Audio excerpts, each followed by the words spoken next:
Bonjour, dans cette séquence vidéo, on va parler de la formulation et les nouvelles technologies. Durant la dernière décennie, on a assisté à l'émergence de l'intelligence artificielle, l'ère du numérique qui est désormais présente dans tous les secteurs d'activité. Il est actuellement considéré comme un levier de développement et pratiquement tous les pays misent sur cette révolution industrielle qu'on appelle Industrie 4.0 pour aller plus vite et pour ceux qui sont en retard de rattraper le retard. La formulation ne va pas échapper à cette tendance. Avant d'entamer les nouvelles approches de la formulation dans le cadre de cette révolution industrielle, nous allons d'abord donner un aperçu sur cette évolution industrielle. La première révolution, c'était en 1780 avec les débuts de la mécanisation, en commençant à produire de l'énergie à partir de l'eau, de la vapeur d'eau et la houille, la combustion de la houille. C'était la première révolution industrielle qui a pris la notation 1.0. Vers 1870, on a assisté à la production de l'électricité, qui avait pour conséquence de produire en masse grâce aux chaînes de montage, le travail en chaîne. Vers 1970, on a introduit l'informatique et l'électronique dans les usines, donc c'est l'ère de l'automatisation. C'est l'apparition des chaînes de montage, comme c'est produit en France ou aux États-Unis, dans la production des voitures, par exemple. Donc c'est l'ère de l'automatisation.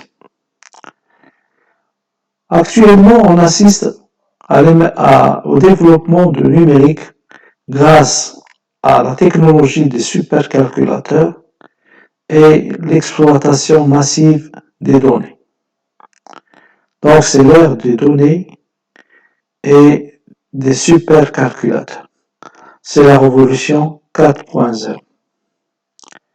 Alors qu'est-ce que c'est que quelles sont les retombées de cette intelligence artificielle, de cette ère numérique sur les différentes industries? D'abord, ça a permis de numériser l'industrie en introduisant l'Internet of Things, les Internet des objets. Donc, c'est la robotisation. Ceci a permis une flexibilité de l'usine et personnalisation de la production. Donc, on produit sur mesure, quand on veut, et on maîtrise bien la production en introduisant ces robots dans les manufactures. Il y a aussi le développement de la logistique grâce à l'utilisation des drones par exemple, qui ont permis de faciliter la logistique. Les nouveaux outils de simulation grâce au développement de l'informatique et du supercalculateur ont gagné du temps, dans la production et on économise à la fois l'énergie et les matières premières. Donc voilà les conséquences de retombées de l'implémentation de l'intelligence artificielle dans l'industrie qui a permis d'améliorer la qualité des produits, d'améliorer les performances industrielles et d'optimiser le procédé. Donc c'est ce qui donne comme répercussion des résultats probants au niveau financier et au niveau, bien sûr, de temps. On gagne du temps. Cette révolution industrielle, l'ère de l'intelligence artificielle est basée sur la triade données, algorithmes et matériel. Alors, le concept de l'intelligence artificielle a été présenté en 2011. En 2013, la présentation du schéma directeur de ce projet gigantesque.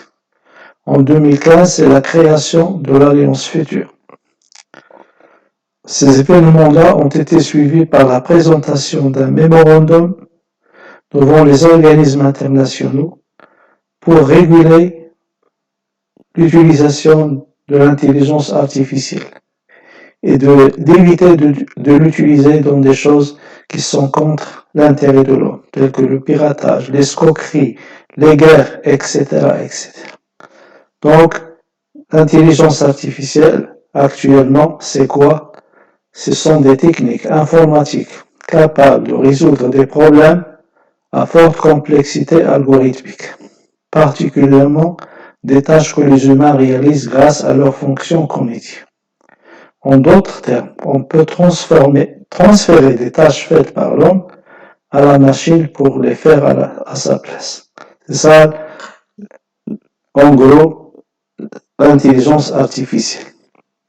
L'intelligence artificielle est composée ou il regroupe trois éléments essentiels. Le machine learning, le deep learning et les sciences des données en général. Big data, data mining et l'extraction, data scientist, l'extraction des données, la collecte, l'extraction et la prise de décision. Voilà les trois éléments essentiels dans l'intelligence artificielle. On commence par donner un aperçu sur le machine learning. Le machine learning, il est basé sur les statistiques et probabilités appliquées aux données pour prédire les choses. C'est un système d'apprentissage forcé. À partir de l'alimentation en données, la machine commence à apprendre. Au fur et à mesure qu'on augmente les données, la machine commence à connaître les liens qui existent entre ces différentes données. C'est-à-dire, elle commence à les répertorier, voir les points de différence et les points de ressemblance entre ces données-là. C'est comme si un enfant, lorsqu'il grandit, chaque fois qu'il fait une bêtise, il commence à apprendre de cette bêtise.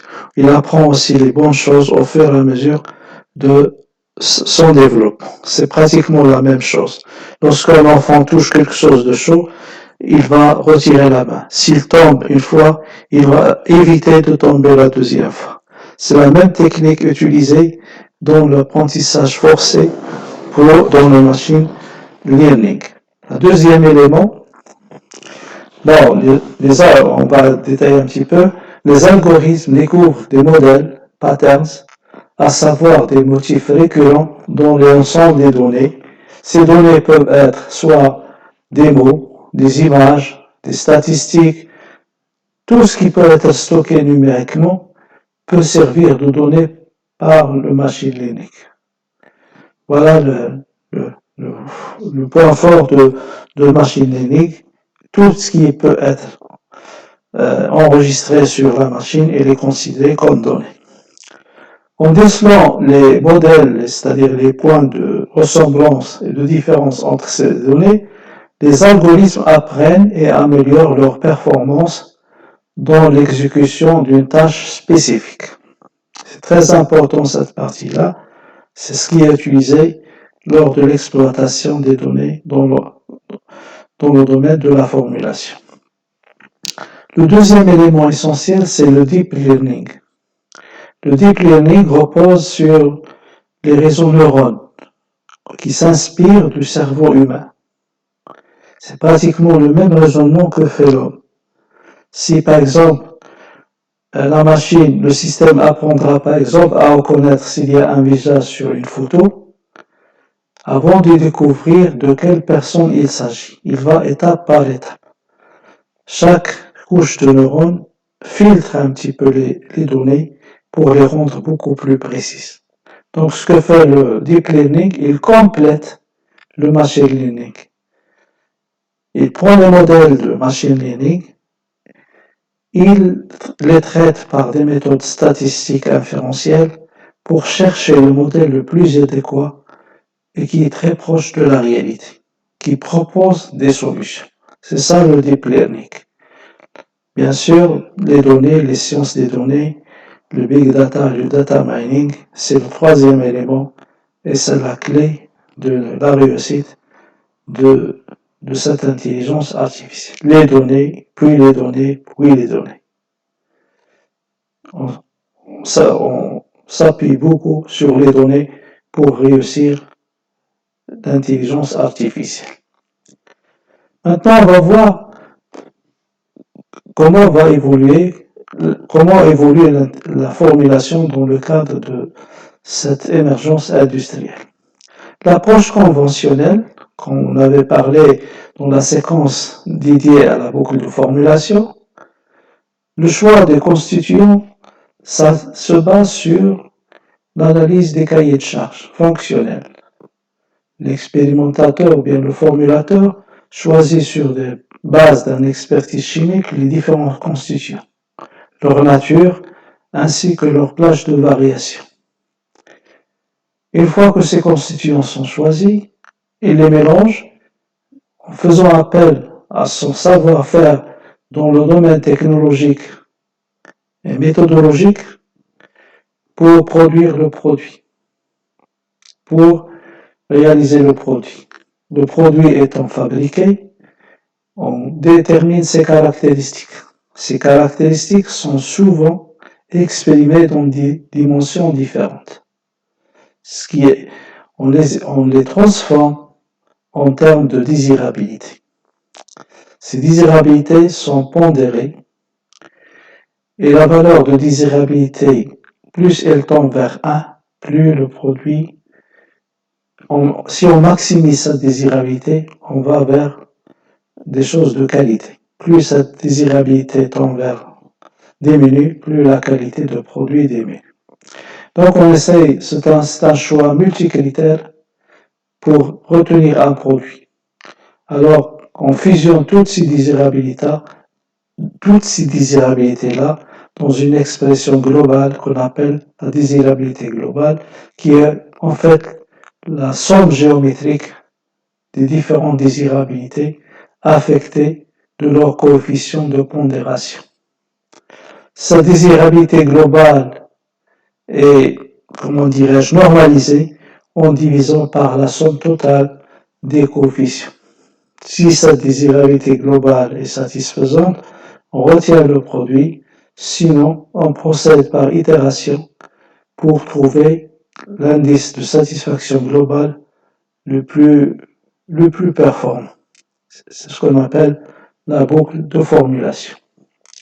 Voilà l'approche conventionnelle pour la formulation. Avec les nouvelles technologies, on a dit qu'on s'appuie beaucoup sur les données. Donc, on commence à s'intéresser aux données. Il faut fouiller dans l'historique des formulations. La nouvelle démarche est basée sur les sciences des données selon 3 étapes suivantes. D'abord, exploration des données existantes, faisant appel à l'historique des formulations. Donc, il faut chercher partout les formules. Si on s'intéresse par exemple aux peintures, il faut fouiller toutes les publications, toutes les revues, tous les journaux, tous les rapports, toutes les données, essayer de les collecter pour que les algorithmes, lors de machine learning, apprennent les points de ressemblance et de différence entre ces constituants. Et chercher des algorithmes. Ces algorithmes étant présentés et retenus, on essaie de faire des expérimentations en faisant des simulations pour voir quel est le modèle qui va le mieux avec quel modèle on va retenir. Une fois qu'on fait ces expérimentations in silico, on retient quelques exemples, quelques formules candidates en faisant un criblage des facteurs expérimentaux pour les réaliser sur le terrain, réellement sur le terrain, et les comparer pour valider le modèle retenu. Donc c'est l'approche nouvelle de l'intelligence artificielle dans le cadre de la formulation. On parle de la formulation 4.0. Donc on peut faire le résumé suivant. pour la méthodologie dans le cadre de la formulation 4.0, c'est l'exploration des données. Les données, on les catégorise, les algorithmes catégorisent les données en établissant des clusters. Ces clusters, à partir de chaque cluster, il y a un modèle. Ces modèles, bien sûr, on fait appel à la science des données pour faire ces clusters-là. Après, en deuxième étape, on fait une expérimentation in silico et on retient le modèle qui a un coefficient de prédiction important. Donc, on fait appel à les statistiques inférentielles pour retenir le modèle qui s'approche un petit peu de la réalité. Bien sûr, il est appuyé par les réseaux neuronaux. Troisième étape, c'est le criblage des facteurs et on retient quelques manips qu'on réalise expérimentalement. Donc voilà la comparaison entre l'approche conventionnelle et l'approche nouvelle dans le cadre de la formulation 4.0. Il s'articule sur l'exploration des données, l'expérimentation in silico, le criblage des facteurs et la réalisation enfin de quelques expériences pour valider le modèle. Sur ce, je termine cette vidéo et pouvez me laisser des questions pour répondre ou bien pour entamer des discussions dans ce domaine. Merci pour votre attention. À la prochaine.